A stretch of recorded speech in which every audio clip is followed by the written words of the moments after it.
Y lo siguiente es surrealista, ¿eh? Fue recibido en la Casa Blanca y la reunión acabó de la peor forma, en un completo desastre. Terminó el encuentro entre Donald Trump y Volodymyr Zelensky, cuando ambos protagonizaron un tenso enfrentamiento. Frente a las cámaras, el presidente estadounidense calificó a su homólogo ucraniano de malagradecido y lo acusó de apostar por la Tercera Guerra Mundial. Zelensky se retiró y el encuentro concluyó sin que se firmara ningún acuerdo. Se esperaba que fuera una reunión en la que se conversaría sobre paz, pero el resultado fue una guerra de palabras que no tiene precedentes en la historia diplomática contemporánea. If you didn't have our military equipment, this war would have been over in 2 weeks. In 3 days, I heard it from Putin. In 3 days. Las expectativas de tregua entre Rusia y Ucrania se vinieron abajo cuando el volumen de la conversación entre Donald Trump y Volodymyr Zelensky empezó a subir a niveles insospechados. Y todo a vista y paciencia de los medios que estaban en la oficina oval. You don't have the cards right now. With us, you start having cards. Right now, you don't. You're playing cards. You're playing cards. You're gambling with the lives of millions of people. You're gambling with World War III. Todo se convirtió en un desastre cuando intervino el vicepresidente J.D. Vance, un escéptico del apoyo estadounidense a Ucrania, en algo que algunos describieron como una emboscada a Zelensky. Mr. President, with respect, I think it's disrespectful for you to come into the Oval Office and try to litigate this in front of the American media. You should be thanking the president for trying to bring it into this conflict. From the very beginning of the war, we've been alone, and we are thankful. I said thanks you haven't in been this alone. cabinet, you and not only in this cabinet. We gave you, through this stupid president, $350 billion. We gave you military equipment, and you men are brave, but they had to use our military. Y en nada quedó el acuerdo sobre los llamados minerales raros que firmarían ambos presidentes. Un acuerdo que Trump calificó como el primer paso antes de una tregua entre Rusia y Ucrania. Kiev le exigía a Washington garantías de seguridad frente a Rusia, algo que Trump siempre ha esquivado. Y todo esto sugiere que Estados Unidos podría retirarse de las conversaciones y quitarle su apoyo. But you're either going to make a deal or we're out. And if we're out, you'll fight it out. I don't think it's going to be pretty, but you'll fight it out. But you don't have the cards. But once we sign that deal, you're in a much better position. Tras esta muestra abierta de antagonismo, no quedó otra que cancelar la rueda de prensa conjunta. En sus redes sociales, Trump acusó a Zelensky de no estar listo para la paz, en una reunión que se da a una semana de duras acusaciones entre ambos líderes. Odio decirlo, pero él tiene un nivel de aprobación de un 4%. Él vive en una burbuja de desinformación. Pero en la previa del último encuentro habían suavizado el tono, al punto que Trump dijo haber olvidado que trató a Zelensky de dictador. ¿Sigue diciendo que el señor Zelensky es un dictador? Dije eso. No puedo creer que haya dicho eso. Siguiente pregunta. Una reunión que deja el futuro de Ucrania en entredicho y marca el punto más bajo de la relación entre Washington y Kiev. Ucrania sigue pidiendo desesperadamente ayuda militar y apoyo internacional, mientras ve cómo los anhelos de paz continúan alejándose. Bueno, y luego de la tensa y polémica reunión en la Casa Blanca, la relación entre Donald Trump y Volodymyr Zelensky parece haber tocado fondo. El expresidente el presidente de Estados Unidos redobló sus críticas y aseguró que su par ucraniano no está interesado en la paz, sino en atacar a Vladimir Putin. Mientras tanto, Zelensky evitó confrontarlo directamente, agradeciendo el encuentro y reafirmando su compromiso con una paz justa y duradera. Un cruce tenso, declaraciones tajantes y una reunión que terminó con más dudas que certezas. La esperada conversación entre Donald Trump y Volodymyr Zelensky en la Casa Blanca dejó en evidencia sus diferencias. You don't have the cards right now. With us, you start having cards. Right now, you don't. You're playing cards. You're playing cards. You're gambling with the lives of millions of people. You're gambling with World War III. Tal cual, frases que iban y venían. But you're either going to make a deal or we're out. And if we're out, you'll fight it out. I don't think it's going to be pretty, but you'll fight it out. But you don't have the cards. But once we sign that deal, you're in a much better position. Y de hecho así fue. La reunión se acabó. Este sábado, un día después del encuentro, Donald Trump no tardó en reaccionar y aseguró que Ucrania no está interesada en la paz, sino en atacar a Rusia. Zelensky, en tanto, evitó la confrontación directa y en redes sociales hasta agradeció el encuentro, confirmando su compromiso con una paz justa y duradera. Pero eso no es todo, porque Trump por su parte reafirmó su postura, publicando en su red social Truth: el presidente siente que nuestra intromisión le da una gran ventaja en cuanto a negociaciones. No quiero ventaja. Le faltó el respeto a Estados Unidos y su querida sala oval. Puede volver cuando esté listo para la paz.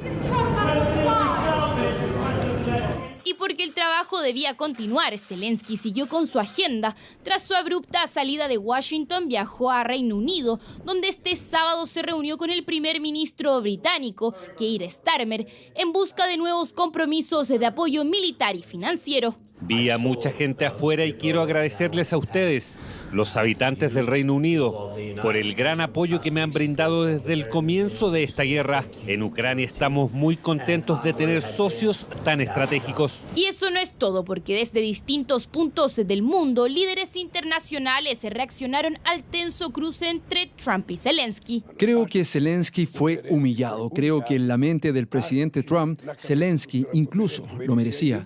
He subrayado que Europa sigue comprometida con una solución justa y sostenible para el pueblo ucraniano, y a pesar de la confrontación pública que ha tenido lugar, Europa sigue comprometida con la modernización de su infraestructura de defensa.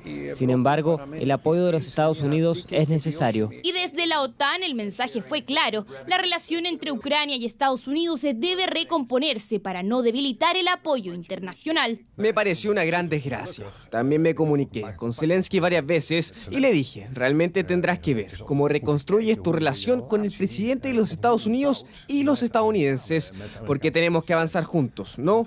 Ucrania, Estados Unidos, Europa. Y es que claro, en medio de este escenario y tras una compleja reunión, la gran pregunta sigue siendo la misma: ¿qué pasará con el respaldo internacional a Ucrania? Mientras Trump mantiene su discurso crítico, Kiev enfrenta el desafío de asegurar apoyo en un conflicto que sigue sin un final claro.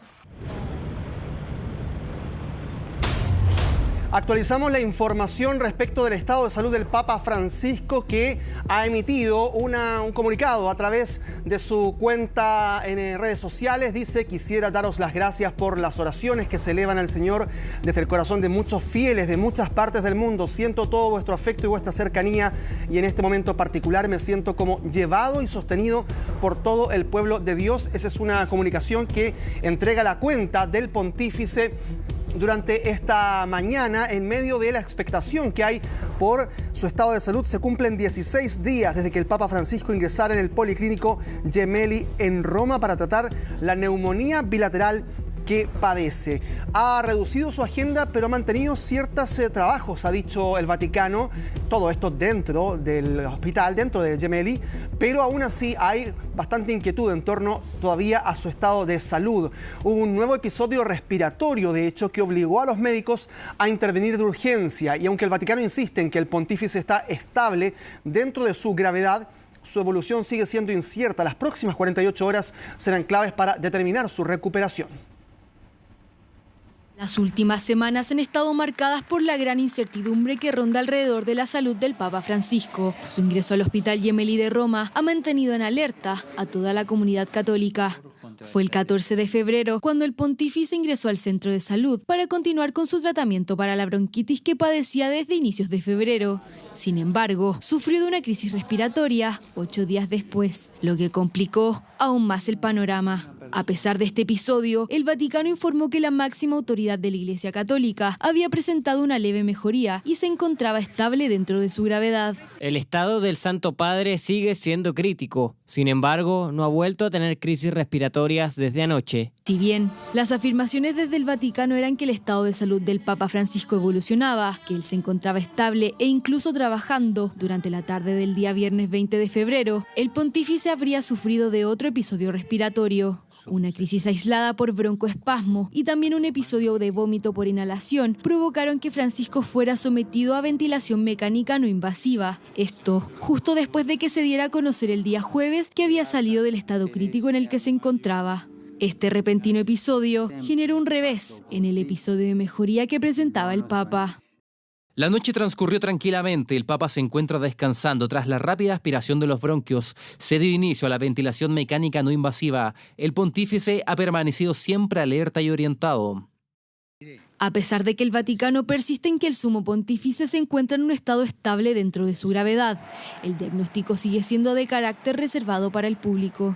Lo que sí se sabe es que las próximas 48 horas son vitales para que los médicos logren dimensionar cómo podría afectar en la evolución del estado de salud del Papa Francisco la reciente crisis y con ello el futuro próximo de la Iglesia Católica. Y la última información que emana desde el Vaticano indica que el Papa pasó una nueva noche tranquila, desayunó y está reposando. Recuerden que ayer ya decía el Vaticano que había pasado una noche también en las mismas condiciones y estaba descansando. Parece ser que se mantiene esta condición más allá de aquel episodio respiratorio que durante la jornada de ayer determinó también una atención, que es lo que indicaba la nota. Es el tercer domingo desde que fue internado en el hospital Gemelli y se menciona también que parte de sus actividades no incluyeron pronunciar el Ángelus, que es una de las principales actividades que tenía contemplado el pontífice. Lo dejó en manos de un asistente, pero él escribió ese posteo que, antes de la nota yo les indicaba. También en ese texto, que es un poco más amplio, dice Jorge Bergoglio: no nos olvidemos que siempre la guerra es una derrota. En este año jubilar renuevo el llamado especialmente a los gobernantes de fe cristiana para que se ponga el máximo empeño en las negociaciones para poner fin a todos los conflictos en curso, ratificando que él sigue atento al devenir principalmente de lo que está ocurriendo en Medio Oriente, en el conflicto entre Hamas e Israel, y también lo que ocurre entre Rusia y Ucrania, principalmente uno de sus focos de preocupación, especialmente antes de que fuese internado por estos episodios respiratorios. Ha saludado también a grupos presentes en la Plaza San Pedro. De hecho, ahí estamos viendo una imagen en vivo, que esto se mantiene así siempre, sabemos, los turistas que están allí. Esa imagen es muy habitual. Se agolpan especialmente el día domingo ahí en la Plaza San Pedro para el rezo del Ángelus, pero que esta vez ha sido pronunciado, reiteremos, por un asistente en medio de la recuperación y también, obviamente, todavía no se sabe si esa recuperación pueda determinar una salida del hospital Gemelli. Eso todavía sigue siendo demasiado incierto. Por favor, recen por mí, cierra el comunicado del Papa Francisco luego de desear un buen domingo durante esta jornada. Salud estable, un pronóstico que sigue siendo reservado, es el parte médico que ha sido emanado entonces desde el hospital Gemelli. El día viernes había sufrido un broncoespasmo, luego de mejorías leves. Lo que se indica especialmente es que no hay plazos que puedan determinar una salida del hospital Gemelli, ni mucho menos tampoco una evolución que pueda decirle a los médicos cuáles son los pasos a seguir. Por ahora entonces se mantiene la expectación y seguiremos atentos a lo que ocurre allí en el Vaticano con el estado de salud del Papa Francisco.